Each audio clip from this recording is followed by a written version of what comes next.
Good morning. MPTT वर्ग 1 का मैं 2018 का जो क्वेश्चन पेपर था उसे मैं सॉल्व कर रहा हूं। तो 1 to 10 क्वेश्चंस मैंने सॉल्व करके आपको वीडियो पे प्रोवाइड करवा दिया था। आज मैं 11 से लेकर के 20 तक के क्वेश्चंस को सॉल्व करूंगा और जैसे ही पेपर कंप्लीट होता है उसके बाद मैं इम्पोर्टेंट जो टॉपिक्स हैं, जो इम्पोर्टेंट टॉपिक हैं जो कि वर्ग 1 के लिए इम्पोर्टेंट है वो उसको मैं कराऊँगा। तो इसके लिए आप चैनल को सब्सक्राइब जरूर कर लें और बेल आइकन दबा लें ताकि जैसे ही मैं उस सिलेबस को स्टार्ट करूं और वीडियो को अपलोड करूं तो उसका आपके पास सलूशन पहुंचने लगे। तो चलिए स्टार्ट करते हैं। क्वेश्चन नंबर 11 था 2018 का। Evaluate double integration over X Y, evaluate double integration over X Y dx dy over the positive quadrant of the circle x square plus y square equal to a square. Evaluate double integration of x y dx dy over the circle circle की equation है x square plus y square equal to a square where a is the radius and centre क्या होगा 0 0। ठीक है, तो ये double integration को solve करना है इसके according in the first quadrant positive quadrant of the circle. तो पॉजिटिव क्वाड्रेंट कौन सा होगा? एक्स। फर्स्ट क्वाड्रेंट को बोलते हैं पॉजिटिव क्वाड्रेंट जिसमें एक्स और वाई बोथ आर पॉजिटिव। तो यहाँ से देखो आपको करना क्या, जो भी कंडीशंस आपके पास गिवन है क्या है, x square plus y square equal to a square, then find the value of y. तो वाई इक्वल टू क्या होगा, plus under root a square minus x square. Minus नहीं लेंगे क्योंकि हम कहाँ पे काम कर रहे हैं, फर्स्ट क्वाड्रेंट पे। फर्स्ट क्वाड्रेंट पे एक्स और y both are positive and x equal to a. यहाँ पे देखो x कितना है, a पे है। a मीन्स क्या है, रेडियस है उसकी। तो double integration over X by D X D Y, ये क्या हो जाएगा, हमें लिमिट को फाइंड करना है सबसे पहले। तो x की लिमिट क्या होगी, आप यहाँ पे देखो x की लिमिट कहाँ से स्टार्ट हो रही है, 0 से, ओरिजिन से लेकर कहाँ तक है, a तक, दैट इज 0 to a। किसकी रेडियस हो जाए, बाउंड्री किसकी हो जाएगी, 0 to a। ये x की लिमिट हो गई। देन y की लिमिट क्या होगी, y की लिमिट ये वाली होगी, ये स्ट्रिप लेंगे। ठीक है, क्या हो जाएगी ये, y की लिमिट यहाँ तो 0 ही होगा। ठीक है, lower limit 0 and upper limit क्या हो जाएगी, under root a square minus x square, A square minus x square. ठीक है, अभी मैं केवल क्वेश्चंस पेपर को सॉल्व कर रहा हूँ। जो भी टॉपिक के क्वेश्चंस रिलेटेड हैं आपके टॉपिक जो कि पेपर में आए हुए थे, जैसे हमने डबल इंटीग्रेशन ही लिया है तो इसी के क्वेश्चंस अभी मैं कर रहा हूँ। तो ये टॉपिक अगर आपको नहीं आता है कि कैसे लिमिट को डिफाइन करते हैं, तो अगर आपको नहीं आता है या आप आता है लेकिन फिर भी चीज़ें भूल जाती हैं, तो आप अगर पूछना चाहते हैं तो कमेंट्स करके आप हमसे पूछ सकते हैं। तो उस टॉपिक का वीडियो मैं आपको अपलोड कर दूंगा। चलिए, तो ये लिमिट हो गई। अब इसके बाद हमें इंटीग्रेशन कर देना है। तो डबल इंटीग्रेशन में पहले y का होता है देन x का होता है। तो यहाँ से पहले आप किसका करेंगे, आप y का। तो y की लिमिट जो भी थी कितनी थी, y equal to 0 to under root a square minus x square x y d x. तो x y d y and then d x बाहर करेंगे। तो 0 टू ए एक्स, ये x कांस्टेंट होगा। y के रिस्पेक्ट में जब इंटीग्रेशन करेंगे तो x क्या होगा, कांस्टेंट होगा। x को हमने बाहर कर दिया और y का जो इंटीग्रेशन होगा वो कितना होगा, y के रिस्पेक्ट में वाई स्क्वायर अपॉन 2। तो ये हो गया वाई स्क्वायर अपॉन 2। उसके बाद आपको क्या करना है, अब हमें पहले अपर लिमिट पुट करते हैं देन लोअर लिमिट।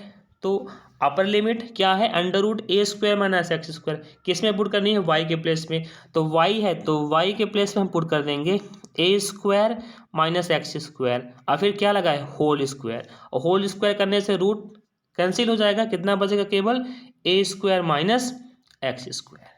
ठीक है, तो यहाँ कितना बचा, a square minus x square upon में 2 और लोअर लिमिट कितनी है, 0 है और लोअर लिमिट 0। देन y के प्लेस में आप 0 पुट करेंगे तो 0 ही हो जाना है। तो कितना बचा, अब ये जो 1/2 था उसको हमने बाहर कर दिया, कितना बचा, 0 टू a। अब x के अंदर मल्टीप्लाई कर दो, यहाँ से x का मल्टीप्लाई करेंगे तो कितना हो जाएगा, X A square X and then x का मल्टीप्लाई माइनस एक्स स्क्वायर में कितना हुआ, माइनस एक्स क्यूब हो गया। आप किसके रिस्पेक्ट में इंटीग्रेशन होगा, D x, that is x के रिस्पेक्ट में। तो ए स्क्वायर, तो एक्स का इंटीग्रेशन एक्स स्क्वायर अपॉन 2 और एक्स क्यूब का कितना हो जाएगा, एक्स की पावर 4/4 और लिमिट क्या है, 0 टू ए है। तो पहले हम क्या करेंगे, ए पुट करेंगे, अपर लिमिट ए है तो एक्स के प्लेस में a, that is a square upon 2 minus x के प्लेस में ए, तो ए की पावर 4/4। ये दोनों का मल्टीप्लाई किया, ए स्क्वायर इंटू ए स्क्वायर कितना हुआ, ए की पावर 4 हुआ। मीन्स कितना आ गया, A to the power 4 upon कितना है यहाँ पे 2 minus A to the power 4 upon 4। अब इन दोनों का एलसीएम ले लो, तो एलसीएम कितना आया, एलसीएम 4 आएगा। 2 से मल्टीप्लाई कर दो कितना हो जाएगा 2 a to the power 4 minus A to the power 4, ये यहाँ पे लिखा हुआ है। अब 2 a to the power 4 minus A to the power 4, then a to the power 4 आएगा, 2 में एक घटेगा माइनस होगा, ठीक है। तो a to the power 4 into 4 that is 2 4 जा 8, 2 चौको 8, a to the power 4 upon 8। तो ये आपका क्या हो जाएगा, करेक्ट आंसर हो जाएगा, ठीक है। चलिए इसके बाद ये क्वेश्चन तो कंप्लीट हुआ, तो इसका आंसर क्या होगा, a to the power 4 upon 8, that is option number 3 is correct, ठीक है। चलो नेक्स्ट क्वेश्चन नंबर 12 तो कैंसिल कर दिया गया था, इसलिए मैंने इसको सॉल्व भी नहीं किया है। अगर सॉल्व करना होगा तो बता दीजिएगा, मैं कर दूंगा उसको भी।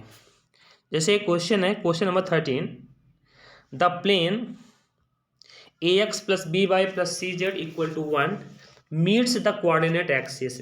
मतलब ये जो प्लेन है कोऑर्डिनेट एक्सिस को, दैट इज एक्स एक्सिस को ए पे, वाई एक्सिस को बी पे और जेड एक्सिस को सी पे मिलता है। तो इस ट्रायंगल का सेंट्रॉइड क्या होगा, centroid of the triangle ABC. जो एबीसी बनेगा कोऑर्डिनेट एक्सिस के थ्रू, जैसे मान लो कि जो ही आपका शेप बन रहा है वो कैसा बन रहा है, ट्रायंगल का बन रहा है, ठीक है। क्योंकि जो प्लेन है कोऑर्डिनेट एक्सिस को एबीसी पे मिल रहा है, तो हमें फाइंड करना है कि उस ट्रायंगल का सेंट्रॉइड क्या होगा। ये 4 ऑप्शंस आपके पास है। फिर अब यहाँ पे देखो, the plane meets the coordinate axis in ABC then the coordinate will be. तो कोऑर्डिनेट्स क्या होंगे, जब एक्स एक्सिस पे मीट होगा तो क्या आएगा, एक्स एक्सिस पे वाई और जेड 0 होगा, दैट इज ए 0 0। फिर वाई एक्सिस पे जब बात आएगी तो एक्स और जेड 0 होंगे, दैट इज 0 बी 0। एंड जो सी होगा जेड एक्सिस, तो एक्स भी 0 होगा, वाई भी 0 होगा, देन सी, ठीक है। The equation of the plane in intercept form, ये सारे इक्वेशंस आपको याद होने चाहिए। इंटरसेप्ट फॉर्म कौन सा होता है प्लेन का, x upon a plus y upon b plus z upon c equal to 1, ठीक है। ये इंटरसेप्ट फॉर्म होता है प्लेन्स का, तो ये अपन ने लिख दिया। Since the intercept that the plane makes on the axis, तो कौन सा इंटरसेप्ट बना रहा है एक्सिस पे, एक्स एक्सिस पे कितना बना रहा है 1 अपॉन ए, वाई एक्सिस पे 1 अपॉन बी और जेड एक्सिस पे 1 अपॉन सी, ठीक है। चलिए फिर कोऑर्डिनेट्स क्या थे, तो इसका सेंट्रॉइड क्या होगा ट्रायंगल का, सेंट्रॉइड आपको पता है क्या होता है, x1 plus x2 plus x3 upon 3 comma y1 plus y2 plus y3 upon 3 comma z1 plus z2 plus z3 upon 3। Same हमने यहाँ पर किया, 1 अपॉन ए, एक्स एक्सिस की बात हो रही है तो 1 अपॉन ए, बाकी सारे क्या हैं 0 हैं, अपॉन 3। फिर y1 plus y2 plus y3 upon 3, z1 plus z2 plus z3 upon 3। Solve कर लिया हमने, तो क्या बचा 1 अपॉन ए, 1 अपॉन ए अपॉन 3 है, तो क्या होगा 3 ऊपर जाएगा, that is 1 upon 3a 1 upon 3b 1 upon 3c। तो कौन सा इसका ऑप्शन सही हो जाएगा, option number 2, 1 upon 3a 1 upon 3b and 1 upon 3c। Okay, now question number 14।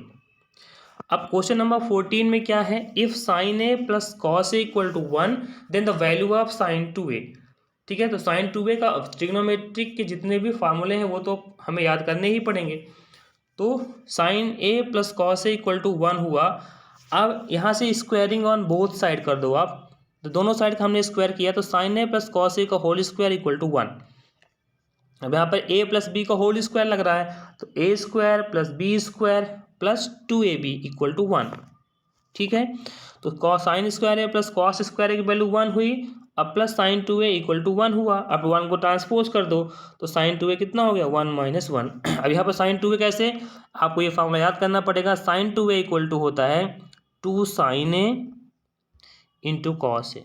ये फार्मूला आपको याद करना है, साइन 2a का formula 2 sign A cos A होता है, ठीक है। तो साइन 2a कितना आ गया, साइन 2a आपका 0, तो ऑप्शन नंबर 2 जो है वो करेक्ट हो जाएगा।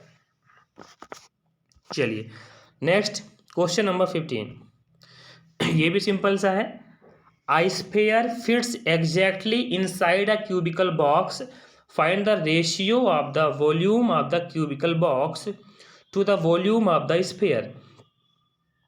एक क्यूब है और क्यूब में हमने क्या किया है, स्फीयर को फिट कर दिया है, वो एग्जैक्टली फिट भी हो गया है।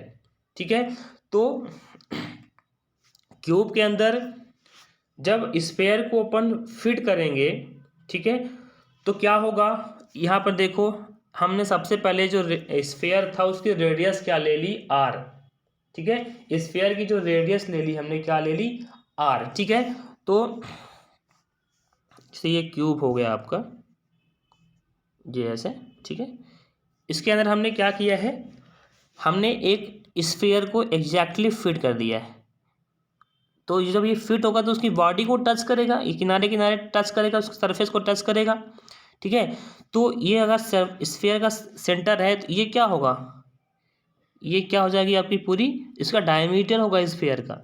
ठीक है, तो जो डायमीटर ऑफ स्फीयर है वो क्या होगा, क्यूब एज का जो क्या होगा, एज ऑफ द क्यूब होगा, क्यूब की एज होगी। मीन्स जो स्फीयर का डायमीटर है वो क्या होगा, एज ऑफ क्यूब होगा।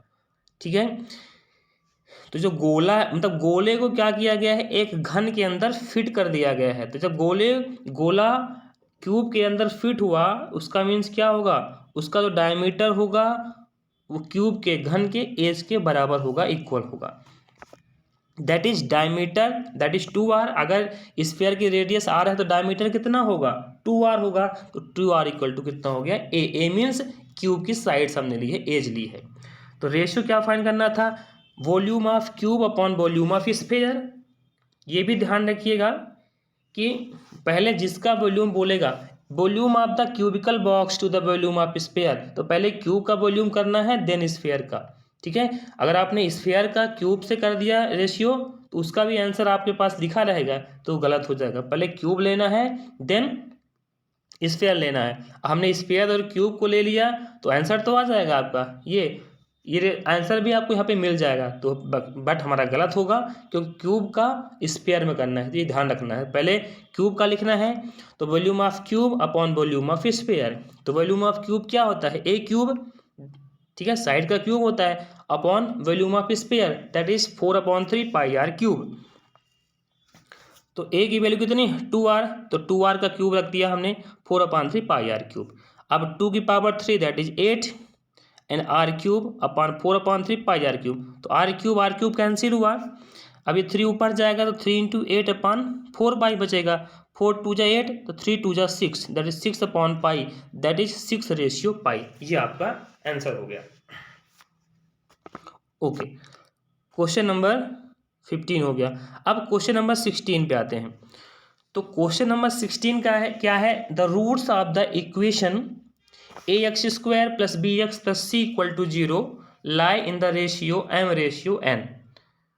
तो ये 4 ऑप्शन में से कौन सा ऑप्शन सही है। तो सबसे पहले तो आप यही देखो, let alpha beta with the roots. हमने रूट्स मान लिया कि क्या है, अल्फा बीटा है।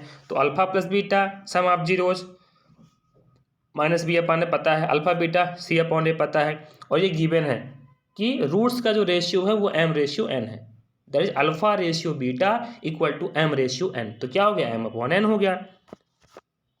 इसके बाद ये आपको ध्यान देना है, एक ये प्रॉपर्टी होती है रेशियो की, ये इसको याद करनी है आपको। a/b = c/d है अगर, then a + b upon c + d and equal to √ab upon cd। जी आपको रेशियो की प्रॉपर्टी याद रखनी है। तो सेम हमने यहाँ पे a/b c/d था, यहाँ कितना है, alpha ratio beta equal to m/n। तो यहाँ पे लगा दो alpha plus beta, same property लगा रहा हूँ, alpha plus beta upon m+n equal to √alpha beta upon mn। फिर दोनों साइड का हमने स्क्वायर किया।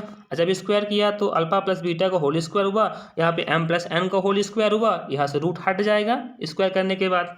फिर हमने यहाँ से क्रॉस मल्टीप्लाई कर दिया, ये इसका ऐसे कर दिया, तो mn into alpha plus beta का whole square equal to alpha beta into m+n का होल स्क्वायर। फिर mn है, और यहाँ से अल्फा प्लस बीटा की वैल्यू हमने रिटर्न करी है, अल्फा प्लस बीटा की वैल्यू है -b/a, तो हमने यहाँ पे -b/a रख दिया का whole square equal to alpha beta की वैल्यू c/a, तो हमने यहाँ पे c/a रख दिया। फिर mn, अब इसका स्क्वायर करो आप, b का स्क्वायर बी स्क्वायर और a का स्क्वायर ए स्क्वायर, देन c अपॉन ए m प्लस n को होल स्क्वायर। अब देखो यहाँ पर ये a इस a से कट जाएगा, यहाँ पर 2a थे, यहाँ पर एक a बचेगा, फिर क्रॉस मल्टीप्लाई कर दो तो यहाँ बचेगा mn into b square, a के इधर गुणा किया मल्टीप्लाई किया तो a into c that is a c m plus n का होल स्क्वायर हो गया। ठीक है, तो आंसर कौन सा सही आया आपका? आंसर आया mn b square equal to a c m plus n का whole square. mn b square, तो कौन सा नंबर सही होगा? mn b square that is ये b square mn equal to, नहीं ये नहीं होगा, कौन सा होगा? m प्लस n का होल स्क्वायर, ये यहाँ पे होगा, इसको हमने पूरा लिखा नहीं था, यहाँ पे इक्वल टू पे क्या होगा? B square mn। ठीक है, यहाँ पे हमने पूरा लिखा नहीं था, तो ये वाला ऑप्शन सही होगा। ठीक है, दैट इज ऑप्शन नंबर 4। ये क्लियर हो गया। चलिए नेक्स्ट क्वेश्चन नंबर 17। यहाँ पे देखिए, if the fifth term of an GP, गुणोत्तर श्रेणी है ना, गुणोत्तर श्रेणी बोलते हैं इसको, इज 2, फिफ्थ टर्म, तो then the product of the first 9 term is, तो उसके 9th टर्म का प्रोडक्ट क्या होगा? इसका मीन्स ये है कि अगर किसी भी गुणोत्तर श्रेणी का 5वां टर्म कितना है? 2 है, तो लगातार जो आपके जो 9 टर्म्स हैं, 9 पद हैं, उनका गुणा अगर करें तो वो कितना आएगा? तो सिंपल सा है, ये क्या गिवन है, हमने ए को मान लिया कि उसका फर्स्ट टर्म है, मतलब पहला पद है, r with the common ratio, मतलब सर्वांतर, सर्वांतर कितना मान लिया अपन ने? आर मान लिया। तो फिफ्थ टर्म कितना गिवन है? 2। तो फिफ्थ टर्म क्या होता है? आपके nth टर्म का फार्मूला पता है, a r to the power n minus 1, तो हमें फिफ्थ टर्म निकालना है, तो a r 5 minus 1 that is a r की पावर 4 होगा। तो ए आर की पावर 4 कितना गिवन है? 2। फिर बोल रहा है लगातार जो 9 टर्म्स हैं उनका मल्टीप्लाई, तो first term a r, second term a r square, फिर third term a r square, a r cube, a r 4, a r to the power 5, a r की power 6, a r to the power 7, a r to the power 8। तो ए कितनी बार आया? 9 times, तो a की power 9। फिर यहाँ पे are का मल्टीप्लाई कर दो, आर की पावर 1, फिर 2, 3, 4, 5, 6, 7, 8 सबको ऐड करेंगे, कितना आएगा? 36 मल्टीप्लाई करने पे। ठीक है, मल्टीप्लाई करने पे अगर बेस इक्वल है तो पावर ऐड हो जाती है, तो पावर को ऐड किया, कितना है? 36। अब देखो ए आर की पावर 36, तो ए की पावर 9 तो है ही, और ये जो 36 है इसको हम लिख सकते हैं ए की पावर 4 की पावर 9, 9 4 जा 36। तो देखो कितना हो गया ये, ए आर की पावर 4, पावर में 9 लिख दिया हमने, तो ए की पावर 9 भी है और 9 चौको 36, 9 4 जा 36 भी है। तो ए आर की पावर 4 की वैल्यू कितनी है? 2 है, यहाँ पे लग दिया 2 की पावर 9 दैट इज 2 की power 9 that is 2 into 9 times equal to 512। तो जो आपका 512 है वो क्या हो जाएगा? Correct answer, that is answer number 2 आपका करेक्ट हो जाएगा। फिर है क्वेश्चन नंबर 18। क्वेश्चन नंबर 18 देखें, a parallelogram which is cyclic is also a, अगर पैरेललोग्राम साइक्लिक है तो वो और क्या हो सकता है? अगर वो साइक्लिक भी है, अगर कोई भी पैरेललोग्राम है वो साइक्लिक है, तो दूसरी कंडीशन क्या बन सकती है उसके लिए? तो साइक्लिक तो आप जानते ही हैं साइक्लिक क्या होता है। ठीक है, फिर let a b c d be the cyclic parallelogram. ठीक है, समझ में आएगा? सिंस द किसी भी पैरेललोग्राम में हम जानते हैं कि अपोजिट साइड से होते हैं।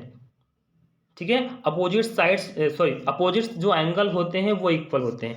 जैसे ये एंगल ए है ना, इसका अपोजिट क्या होगा? एंगल सी, तो ये दोनों इक्वल होंगे।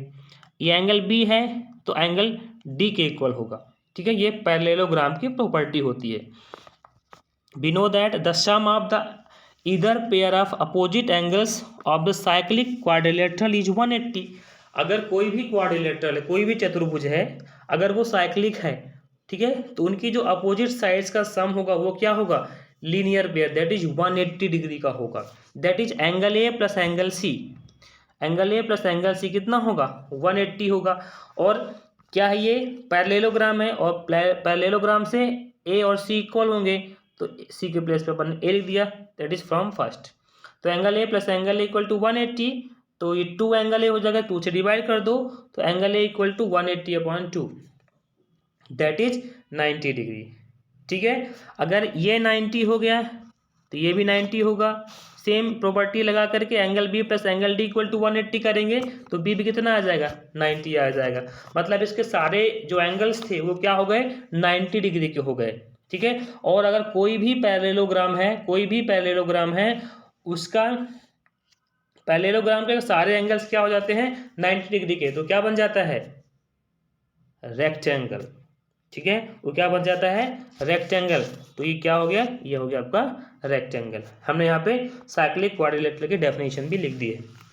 ठीक है, तो इस तरह से इसका आंसर नंबर फर्स्ट करेक्ट हो जाएगा। फिर है question number 19, a die is thrown twice, then the probability that in at least one of the two throws 4 comes up each. ठीक है, तो इसके पहले भी एक डाइस का क्वेश्चन था, उसको मैंने किया था। तो टोटल सैंपल स्पेस, जैसे एक डाई को 2 टाइम्स थ्रो करते हैं तो टोटल जो पॉसिबिलिटी होगी वो कितनी बनेगी, 6 × 6 दैट इज 36। हमने प्रोबेबिलिटी की डेफिनेशन भी लिख दी है यहाँ पे, पहले भी हमने बताई थी।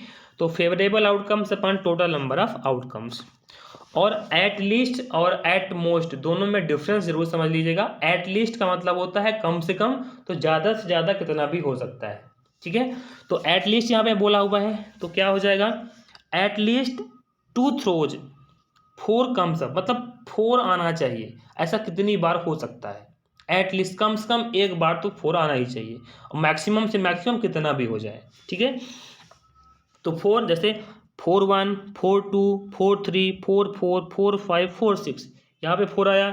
फिर एक में 1 के साथ 4 आता है, 2 के साथ भी 4 आएगा, 3 4 आ सकता है, 5 4 और 6 4। तो टोटल कितने हुए, टोटल हो गए 11।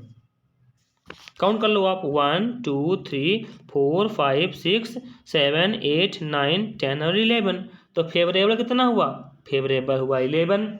Favourable upon total number of outcomes, total हमारे पास कितने आ सकते हैं, 36, जिसका आंसर क्या हुआ, 11/36। ठीक है, 11/36, that is option number first is correct. फिर नेक्स्ट है 20 number, a cricketer has a mean of 58 run in 9 innings. मतलब एक क्रिकेटर है जिसने 9 इनिंग्स में जो भी रन बनाए होंगे तो उसका जो मीन था वो कितना था, 58 है। How many runs are to be scored by him in his 10th inning to raise the mean.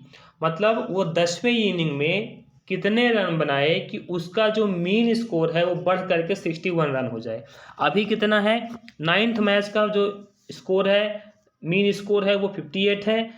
तो अगर उसके मीन स्कोर को 61 करना है तो उसको 10th इनिंग में कितने रन बनाने पड़ेंगे।